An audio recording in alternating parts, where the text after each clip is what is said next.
आज हम आपको एक ऐसी चौंकाने वाली बात बताएंगे जिसे सुनकर आप सुनते ही रह जाएंगे। हमारे साथ बने रहिए और ध्यान से सुनिए। आत्मा न जन्म लेती है और न ही मरती है। आत्मा एक स्थायी इकाई है।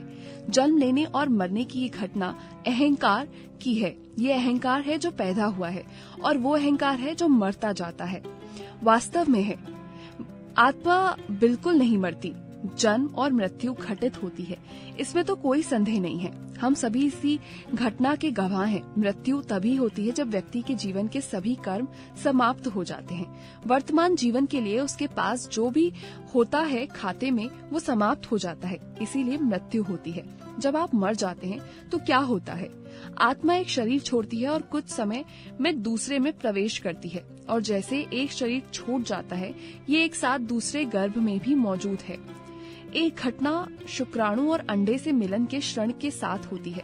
जब आत्मा को एक शरीर से विदा होने का समय आता है तो दूसरे छोर पर परिस्थितियां और घटनाएं भी आत्मा के स्वागत का स्थान ले लेती हैं। इसीलिए शरीर की मृत्यु के बाद आत्मा सीधे दूसरे भ्रूण में चली जाती है। इसीलिए मरने के बाद क्या होता है इसके बारे में चिंता करने की कोई जरूरत नहीं है। मृत्यु के बाद एक और गर्भ का अधिग्रहण किया जाता है और उस गर्भ में प्रवेश करने पर उसके जीवन के लिए आवश्यक सभी पोषण और सभी कुछ तुरंत प्रदान किया जाता है। अगले घंटे की इच्छाओं के अनुसार अगला जीवन। किसी व्यक्ति का पुनर्जन्म उसकी इच्छाओं और उसकी मृत्यु के समय उसके भीतर मौजूद भावनाओं पर आधारित होता है। लेकिन जब लोग कहते हैं कि जिस व्यक्ति की मृत्यु हुई उसकी ऐसी इच्छाएं थी कि ऐसी अंतिम इच्छाएं पैदा नहीं की जा सकती थी, वो बैलेंस शीट के परिणाम के रूप में होते हैं। ये उनके पूरे जीवन की बैलेंस शीट है जो उनकी मृत्यु से पहले अंतिम घंटे में आगे आती है, और ये बैलेंस शीट है जो निर्धारित करती है कि वो किस जीवन में प्रवेश करेगी।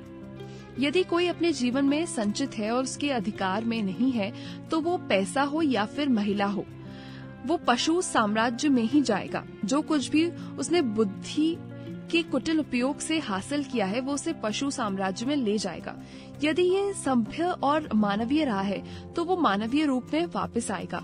मृत्यु के बाद केवल 4 अलग अलग जीवन रूप में हैं जो पैदा हो सकते हैं।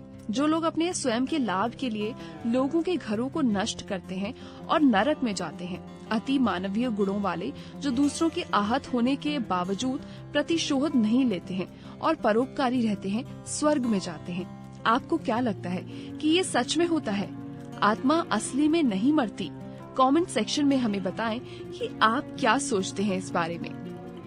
अगर आपको हमारा ये वीडियो अच्छा लगा तो इसे लाइक, शेयर और सब्सक्राइब करना ना भूलें और बेल आइकन पर जरूर प्रेस करें। और सबसे इम्पोर्टेंट बात यह है कि अपना और अपने अपनों का ख्याल जरूर रखें।